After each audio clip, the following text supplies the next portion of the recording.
اكتر حاجتين شارك تانك فعلا القيمه المضافه اللي بيعملها مخلياني مرتبط بيه جدا، وانا شخصيا تاثرت وتعلمت منه الامل اللي بيبعثه في الناس سواء المتلقي او احنا.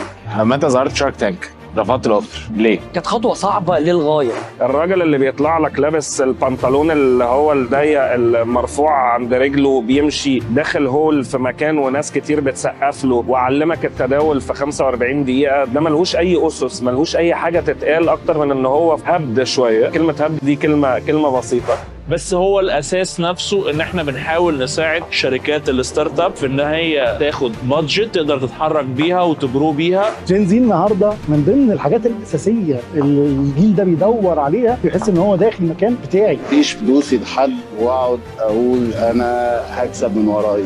جيلنا تعامله مع فلوس مش احسن حاجه، صح؟ ودفعنا ثمن ده في اوقات كتير قوي اننا مش فاهمين قوي الفلوس تشتغل ازاي. ممكن بعد الاطباء او المنظومه الطبيه انه كل ما يجعلك كل ما انا بقيت اشطر. فايرون ميست كانت هي الفكره، شفتها على اليوتيوب، فلما شفت حاجه شبه البرودكت بتاعي حسيت ان دي اوبورتونيتي وماركت جاب كبيره فبدات اشتغل عليها، اتعمل ايرون ميست.